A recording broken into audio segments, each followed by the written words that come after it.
Welcome to Living Well with MS Coffee Break, a part of the Overcoming MS podcast family, made for people with multiple sclerosis interested in making healthy lifestyle choices.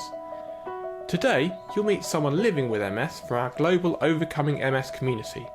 Our guests will share their personal perspective on the positive and practical lifestyle changes they have made which have helped them lead a fuller life. You can check out our show notes for more information and useful links. You can find these on our website at overcomingms.org/podcast. If you enjoy the show, please spread the word about us on your social media channels. Finally, don't forget to subscribe to the show on your favourite podcast platform so you never miss an episode. So, get your favourite drink ready and let's meet our guest. On this episode of the Living Well with MS Coffee Break, I'm joined by Jen DeTracey. Jen's bounced back from her MS diagnosis to author a book on marketing called Lift Strategies and launch a health coaching business called Women Thriving with MS. So Jen, welcome to Living Well with MS Coffee Break. We're so pleased to have you on our programme, and the purpose of the Coffee Break series is to get to know some of the MS community from around the world. And so today is your turn, and could you tell us all a bit about you, where you're from, what you do and so on? Yeah, hi Jeff, it's great to be here. And I've been living in Canada for most of my life. Right now I'm in Montreal. And I came from a family of 4 kids. I'm the only one with red hair, and I was the runt of all the tall people.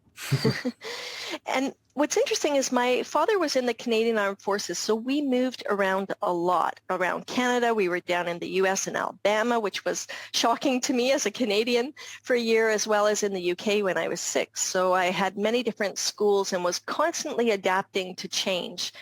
And at 21, I fell in love, but it was with marketing. I attended a business college. Yeah, that was my love at the time. And when I graduated, I actually started to do college radio, which was really exciting. I sort of dove into music in a very deep way, and my dream was to work for a record label. We had a small one in Canada, an independent, still exists, called Network Records. I don't know, have you heard of an artist called Sarah McLachlan? I'm aware of the name. I can't think of anything she's done. Yeah, well, she's kind of been there, done that now. But back in the day, because I'm 55 right now, back in the day when I hopped into the music business at 26 and was doing that. I was doing marketing for her, and that was a blast. In fact, I was in the music business for 10 years until things moved more to digital and .coms were dying.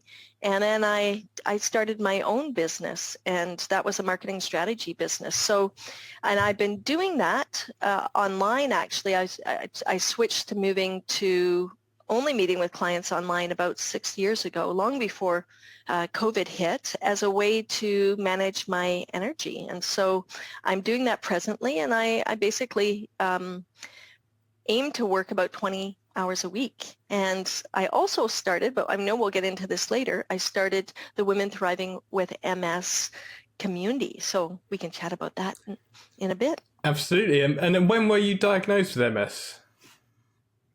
Yeah, it was back in 2010, so almost 11 years ago now. And ironically, it was like at the busiest time of my life, darn it.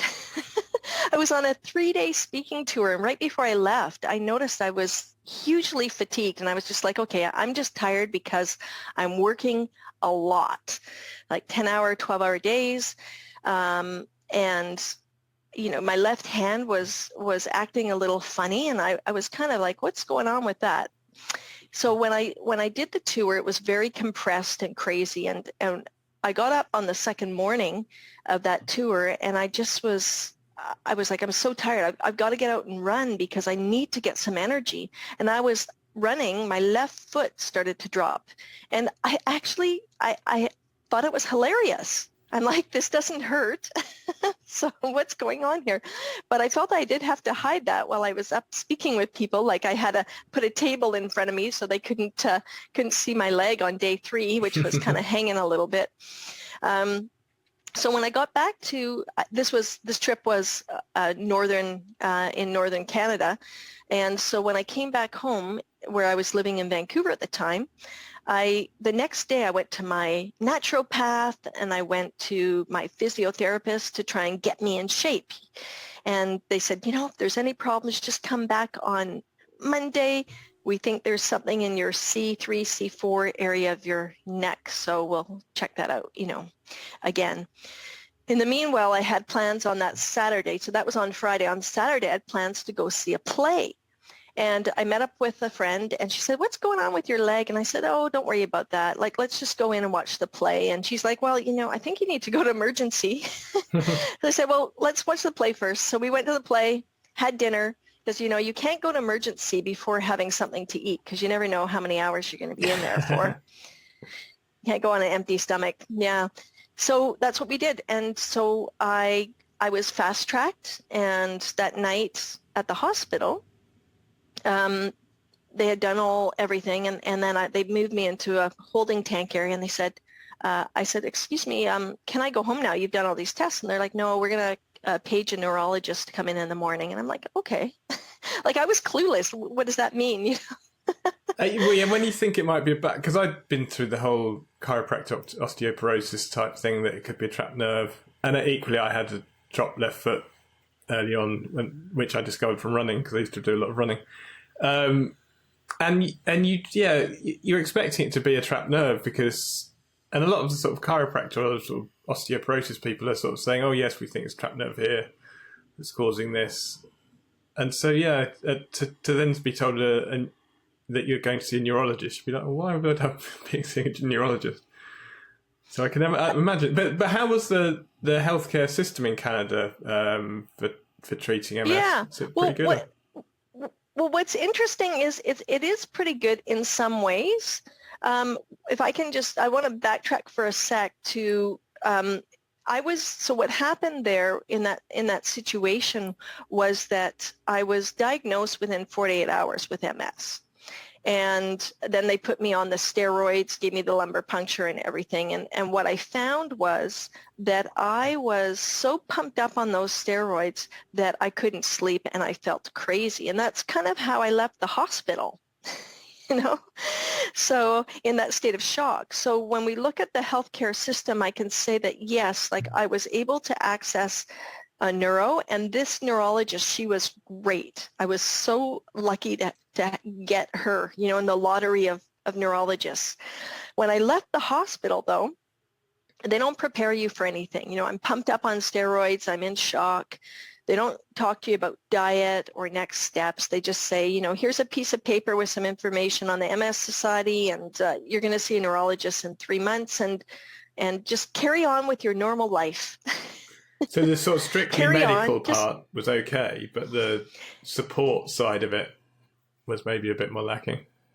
Yeah, there's nothing in place. And I think that this is 11 years ago. And I think now with hospitals in Canada and, there being sort of a stretch of, not as many resources available because the demand for serving people is so high that I don't know if that will ever happen. And that's something that I would like to see change in that industry. It's amazing how if you could just sit down with somebody and say, okay, yeah, this is shocking for you to go through this. And here are the next steps that will be happening for you. It would just be, I think, just very a great entry point into starting that new journey.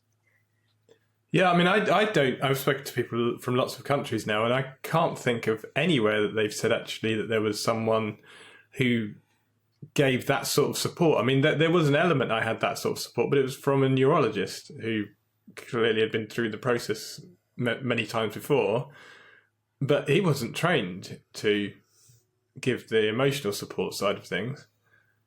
So yeah, and I'm not aware of any country where they do, to be honest. Certainly no one's told me about it. But you're right. I think in the US, yeah. I was just going to say, you're right. It would be hugely beneficial. I've had a conversation more recently with a woman who's an MS nurse in the US. She's actually retiring. There's a whole body of MS nurses internationally. Most of them are in the US and Canada. And I think that they are more astute to important information beyond the medical side of things for MS. But in Canada, we don't really have that structure in place. And I'm curious in the UK if you have something like that.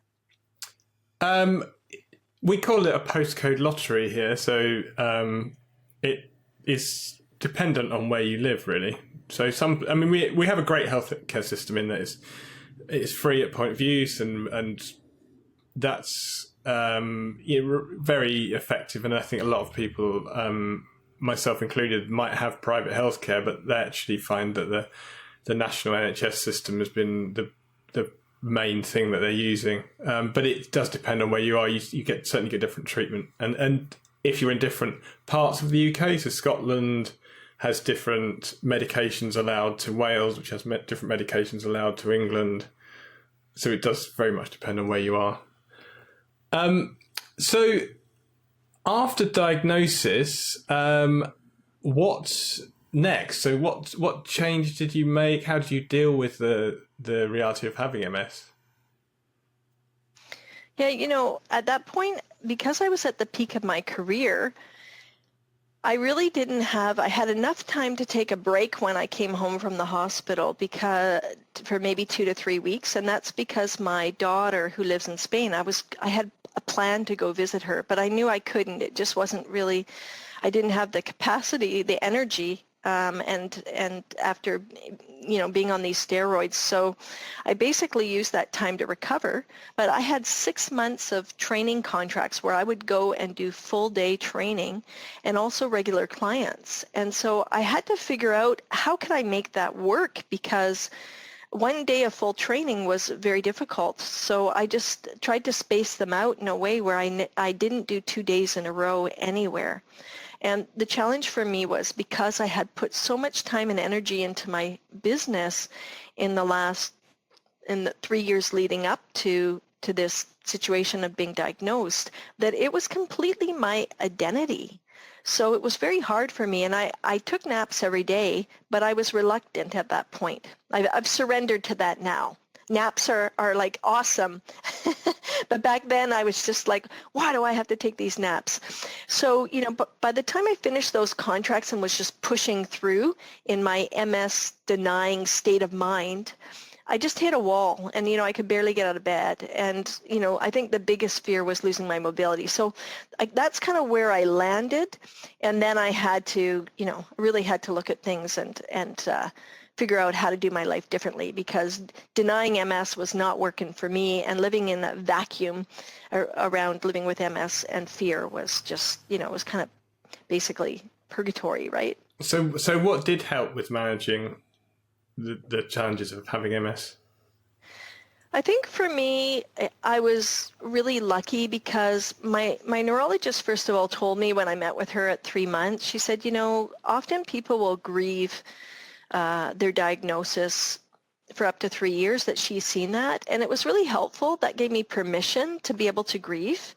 It gave me permission to acknowledge that being diagnosed with MS can be traumatic. And so I had to make some changes in my life, and also people were making changes on my behalf. I don't know if you heard the stat that 75% of people that get diagnosed with MS lose family members or friends because those people can't handle it. And that happened to me. I had a friend that I was hanging out with that I lost. She just couldn't handle it. I quit running, which I had been doing training for 10K because I couldn't. So I had to look at, what could I do? Who was I as a person if I wasn't going to be able to work anymore, if that was a possibility, and if I was not going to be able to run anymore, which was my way to de-stress, how was I going to change that? I don't know. Did you go through some bumpy times yourself, Jeff? Yeah, certainly. I went from being very active, so ran a marathon not long before diagnosis. I used to surf, rock climb, mountain bike, snowboard, and a lot of those things. I'm not entirely ruling them out. I mean, I've been snowboarding since diagnosis, but that's become harder recently. But it's difficult when that's kind of as you said, that was my life outside work was sport. and a lot of that's become harder. So yeah, you do have to work out, but you have to work out what can you do now. Rather than thinking about the things I can't do, I'm thinking about the things I can do, and trying to expand the things I can do. Absolutely. I think that's, that in that soul searching that I had, where I was deep diving and asking myself, who am I now? Like, who's Jen DeTracey now? And at that point, I decided, one of the things was I needed to feel positive and hopeful. And so I just kind of had my connection with God in the way that it was. I wasn't really a church-going person, but just that, and getting into spirituality. And I had already been doing meditation, but I knew that I needed to get back into that. And I started to get back into my stretching and meditation routine, because that was something I was doing before diagnosis, to have that in my toolkit. And also I realized that I needed some therapy. And the therapist that I picked to help me deal with my anger and upset around the MS just happened to be Buddhist. And she really taught me about how to embrace feelings. So instead of being angry and pushing the MS away, which wasn't really working for me anyway, pushing it away just got worse, was that I just to acknowledge those feelings around it. And by bringing those feelings closer, as opposed to pushing them away, they were able to not feel so big and diffuse. And that got me to the place of acceptance around living with MS.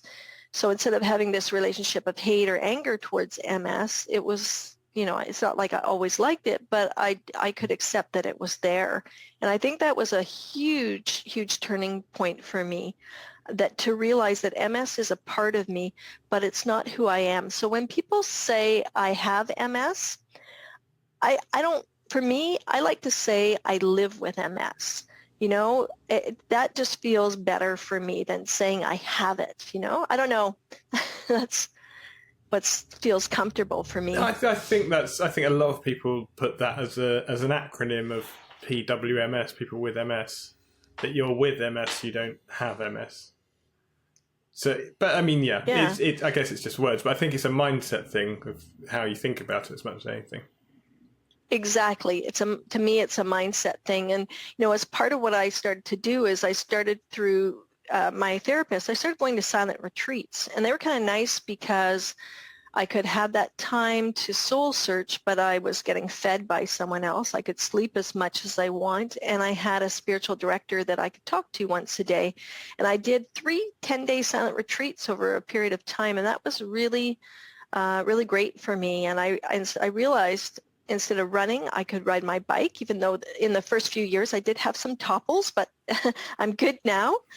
And I got back into swimming, and I've always loved walking. So all of those things seemed to work, and the only thing that seemed to be getting in my way were vertigo relapses, which in retrospect, back 7 years before I was diagnosed, I had a vertigo relapse so bad that I had to be wheeled into the hospital. Like, I was just like throwing up everywhere. I couldn't sit up or anything, and be put on some kind of drip to calm me down. So vertigo relapses have been with me. I have a lesion on the eye center of my brain, and when they aren't as nowhere near like they were in the past. There was one I had, it was so bad, all I could do is lay on my bed or on my floor and listen to audiobooks like Philip Pullman's Golden Compass, and so that's what I did. I'm like, I couldn't go outside at first because the light in my eyes was too intense, and so I just, I was kind of rolling with it, and I was living by myself, so it was a very kind of lonely a time, but it was a time of incredible reflection and just figuring things out for me. And could you tell us about your book, Lift Strategies, and why you decided to write that? Yeah, that's a great question. And the thing about the book was, because I had been experiencing these dark times and being in this dark place. In fact, there was a time in the beginning where I felt suicidal because I felt that the rug had been pulled out under me, that basically I just asked myself, what is it that I want to do that I haven't done yet? And because I had been out there speaking and technically professional speakers have a book, I decided I'm going to publish a book. And so I had all these weekly blogs that I'd written for 7 years from my marketing strategy business, and I revamped them, and I hired a person to create the book cover and to edit and all those kind of things to make that book look really stellar. And that really helped me get back on track. And I also reduced my work hours, and I set a goal for myself. I'd get that book done in a year. It took me 18 months because I had some bumpy periods. But, the day that I had my book launch at a little cafe and brought friends and colleagues, that was a pivotal time for me. It's like I had gotten through the hardest part of my life, and I had created something and put my focus towards it. So really it was just, for me, that book was, it saved my life. That's what it did. It saved me, and it put me in a positive frame of mind, and it gave me a purpose. And I think that having a purpose is so important to healing. And the other key thing in your bio mentioned is that you founded Women Thriving with MS. So could you tell us a bit about what Women Thriving with MS is and the impact that you hope it will make? Absolutely. So my mission, the mission with Women Thriving with MS, is to guide women who are surviving with MS to connect with others and discover how to thrive with MS. And when I say thriving, what I mean is living that best life with MS. And this idea came to me at one of my silent retreats, actually. I was getting some healing touch on a table, and I had this voice come to me saying I could do something more purposeful. And I was really curious about that. What would that be? And so I walked the labyrinth, and I went up to my little room, my desk in my little room, and I started to think about why is creating an online community of women living with MS important to me. And I think I just wanted to create a space for women to feel they belonged, that they mattered, that there was something for them that maybe in their day-to-day life they didn't feel sometimes understood by the people around them, or they didn't have the encouragement of others who know what it's like to live with MS. And so that's kind of where that came from. And I just feel that I started off with a private Facebook group, and during COVID, I invited women to gather on Zoom, and that seemed to be women really liked it, and I took them through coaching experience, and this led to me starting a membership called We Thrive, which I just had the first opportunity to open that up in April. So I have members in there now, and basically I take them through a process where they focus on one key area of their life that they want to focus on for a 6-week cycle. And then every 3 weeks we meet online, and we see where the barriers are, what they're breaking through, and look at mindset, and we celebrate those wins no matter how big or small. So. Okay, we'll add links in the show notes. If anyone wants to look for more information about Women Thriving with MS, there's links available there, so definitely worth checking that out. And that sounds like a great approach, I think, that you're almost setting your own target, but then helping each other to achieve those targets, no matter how big or small they are. Exactly, and that's why, as part of the membership, for women that want to participate, not all do, they can be part of a buddy program so that they have weekly support from one another. And one of the members, Anne, what she said was she loved the accountability buddy group because it keeps her honest. You know how we can say, well, I did my exercise or whatever, but when you're in an accountability group, it's like, you can be a little more honest about where you're at, right? Yeah. Yeah, especially actually it works well, I think, now because of COVID and the virtual world that we have, that if everyone's joining up remotely, then actually it doesn't matter. You don't have to be physically living in the same town as someone else.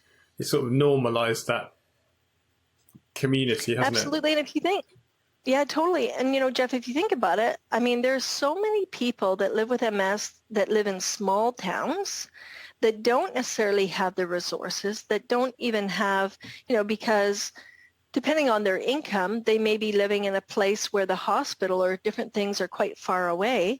And so what is there for them if everything's in person?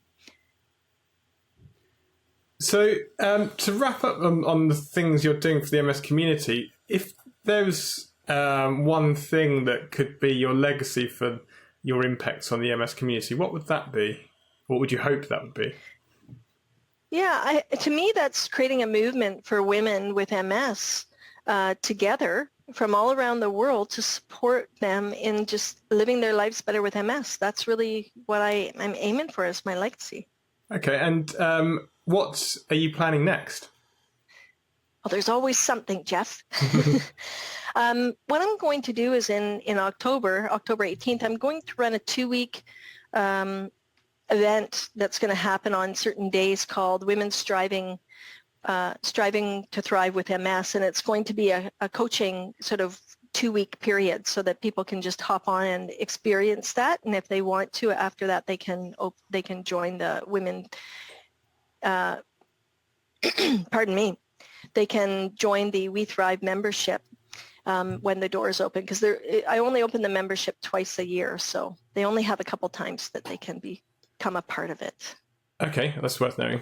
But presumably all of the information is available online about how absolutely. You go through that membership process. Yeah, it will be in the links below, womenthrivingwithms.com, and so. Mm-hmm. And there's a question that we ask all our guests on the coffee break, which is that if you were to think about one nugget of wisdom that could help people, maybe the newly diagnosed, adapt to change they need to make to their lifestyle, to their mindset, to live the best life they can with MS, what would that advice be? Okay, well, I'm going to cheat and have 3 little nuggets if That's I can. That's fine. You can absolutely have 3. Great. So number 1 is to slow down with MS. Take the time to rest and nap, and before you crash, build that into your life. It can be very restoring and help with mental health. This number 2 is trust yourself. You know your body, especially when you live with MS. You really get to know your body, and you know what's best for you. And the last one is number 3, which is know that we're better together when we live with MS. Living in a vacuum is a lonely place. I know because I've been there. And if you're not already part of an MS community, find one that's a good fit for you, like Overcoming MS or Women Thriving with MS, because we matter. And, it's important to have that support and belonging so that you can heal and be healthy and experience harmony. Yeah, I mean, absolutely. I think because I came across Overcoming MS very early, then I felt part of a community, but I mean, I don't know what it would be like, but I imagine it would be really difficult if you were diagnosed and you saw your neurologist maybe every 6 months, and in between nothing, the complete vacuum of support.